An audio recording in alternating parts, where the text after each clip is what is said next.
Hello Cancer, today for you we are going to see if you have any love blocks and what you can do about it. So let's get into this reading. Let's draw some cards up. The first cards I want to draw out is associated to what is the blockage and what is kind of going on with you. So this is especially for you guys if you feel like you're kind of like getting into the same situation, a cycle that's repeating and repeating. That is a blockage of some sort. So let's get some cards out and see what's going on here. Excuse me guys, we have got the King of Wands energy. We've got a card sticking up. Let me see what that is. The Page of Cups. This is so weird. Aries had these two cards and they're coming out in total different positions, and I'm literally shuffling this card. No. Oh no, what I just heard here. No. Okay. This can be something that's repeating with you. You've got two pages that come in here. Got a Seven of Cups that's coming. You got a Page of Cups. You got a Seven of Wands, a Page of Wands energy. Sorry, you got a Seven of Cups energy and the King of Wands energy. I feel like leaning down on the table for what I'm picking up on here.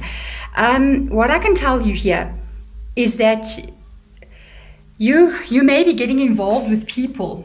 And when I heard Spirit Guide put that word into my mind, because they like put certain words into my mind, I was just like, so many people are going to have a meltdown when I say this, but it's what's been coming through. It's almost like you get involved with people, they pages, right? They come in with love. A lot of the time it's over the phone kind of romance as well. You might be meeting people at a far distance and you're kind of talking to them over the phone, but you don't really always know these people.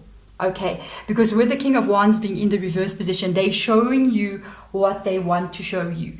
Especially if this is you kind of like getting into relationships where you're meeting people that, you know, you're only knowing them over the phone. Or if you meet them once, they stay at a distance from you. So you don't really know them on a one-on-one basis, like on an everyday basis, you know, when they're in a bad mood, when their house is a mess, when they're a mess, you know, you only see them coming in showing you what they want to show you.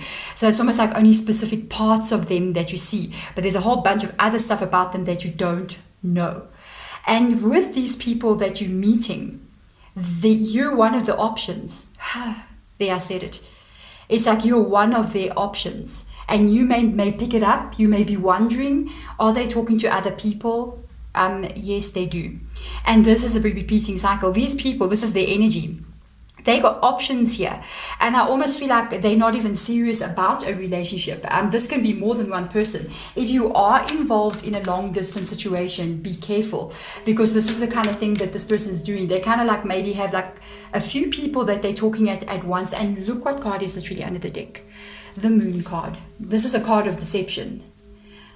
The confront energy. And it's like, I feel like you're going to kind of want to, it's like Cancer is going to put down the reading, pick up the phone, go there and confront them. You know what I mean? But that's the Moon energy. There's a lot that you don't know about these people or this person's energy. You do not know everything about them. There's so many things that they're not revealing to you. Let's see what other energy comes up here. Look at that, the Tower card. There, I'm coughing as well. Winter is coming in my country, not fun. So you got the Tower card rocking up here. You got the confront energy with the Tower card, which is the rebuild energy. Because I mean, at the end of the day, when things come crumbling down, what do we have to do? We have to rebuild. There's no other way. We've got to either rebuild our own life, or we have to rebuild a life to try to fix things with another person, one way or the other. I honestly feel it's almost like Spirit Guides going, there is a moment perhaps where you do confront people. When you suspect this energy and you start thinking, I wonder if they're not talking to other people. I wonder if they're not involved with other people as well. When you confront them to know the truth that you want to find out, then the ending comes. The Tower falls. And there you are in a breakup again. So they're going with this energy, yeah. I honestly feel like, I don't know if you enjoy maybe having a long, you want to ask yourself though, because there's something else coming up here in the reading as well. I gotta ask, yeah, here's your observe energy. There is more going on here than meets the eye.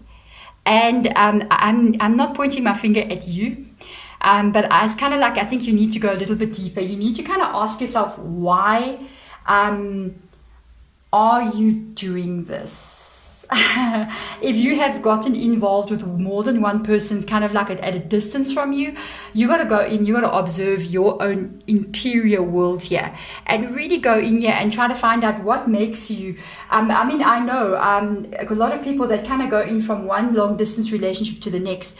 And every time it's almost like they're going, we're going to have the fairy tale romance, we're going to have everything going for us.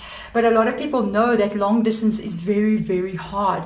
And the chances of it working out is very slim. But we're doing it anyway. So why are we doing this? Let's see what other card comes out from under here. Let's have a look.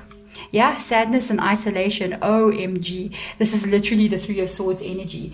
And this is this energy of you not being close to this person as well, because it's isolation, it's alone. I also feel like it's their energy that they don't show you all of themselves. It's like you see this energy here, you don't always see the whole part of it. And this causes you sadness and isolation. So the question is, there's a deeper thing going on here, and I think it's more associated to you. I do feel like you want to be in a relationship, but there's a part of you, I think, that almost knows when I get involved in a long distance relationship, it may not work out. And I don't know if you're actually protecting yourself in some kind of way. There may be something much, much more deeper going on here than just what we're seeing in this reading, especially with the sadness and isolation card, which is the Three of Swords, which can even indicate other people being in the connection. For some reason, for a very small bunch of you guys, hey, you're literally protecting yourself here from what you've experienced in your past, and that is your blockage. There could have been some very serious situation that has taken place somewhere in your world that kind of, I don't want to upset anyone, but it kind of feels like you might have been broken at a very young age. Take that any way you wish. For some of you guys, it's not that it can be a relationship, the first relationship you went into where you fully gave your heart, and that could have even been somebody cheating on you again. And it's almost like sometimes we unsubconsciously do things without knowing that we're doing it. So I want to see here, what other cards come up for you? The Seven of Wands energy. You see, this is something that keeps catching you off guard. With the Seven of Wands in the reverse position, you get caught off guard by this. It's almost like you believe fully 100% in a situation. You guys are going to travel, you're going to meet each other, and then they keep doing something that catches you off guard here. And then the Fool card comes in again, but you keep doing it again with the Fool card coming up there. And this is the thing. You got to go ask yourself, what makes me go? What makes me get into relationships that I kind of like know may not actually work out? What makes me do that? What makes me kind of like choose situations where I know this is not going to be secure, but I'm taking the hard road instead of the easy road. So you got to kind of go in there and find out what makes you feel that way. And I honestly feel like this has got something to do with from very young, where you were hurt perhaps, or even were in a situation where you could have been in an abusive situation as a child as well. And this, what you're doing, is literally a coping mechanism to prevent yourself. Look at that, the World card comes up in the reverse position. Prevent yourself from getting there. Because you know, when you actually get into a one-on-one, this person standing in front of me, we're working on ourselves, this is a new relationship, yeah we are, I have the world in front of me. That is the dream come true. But this card, whenever it comes up in the reverse position, it literally means a fear to step into that world. It means a fear of, what if I go in there and I get really badly hurt? What if I'm not worthy of having this dream? And I almost feel like in some kind of way, it's like a slight self-sabotaging kind of energy. It's like I want love so badly, and at the same time, I'm trying to protect myself from that as well. I hope you understand what I mean. If this is your reading, I think you're going to totally resonate with it. And that is kind of like where you're going to start thinking about what makes you choose relationships that are really difficult. And sometimes when it's really hard, why go there? You know what I mean? I know we fall in love. I've kind of like gotten to the point where I kind of see when I'm going down a path that's not going to do me well, I just don't go there anymore. And things have really shifted and changed for me a lot. Don't even entertain the idea. Don't tempt fate kind of a vibe. Keep it very clear and very open, because I do feel like with the World card being there, it's almost like spirit guides going, you know, you can have this, right? You can have this. Just make sure you have it in the right way. Make sure you have it in an easier route than what you're taking. Because if you're choosing the harder route, there's a reason why you're doing that. I hope you guys understand that. I hope nobody takes offense or anything. I don't mean to. It's just what's coming through in the reading, guys. But if you do like and you do get it, hit that thumbs up button. Even comment below if you want to. I love to read you guys' comments, by the way. And I'm sending you all light and love moving forward. Bye.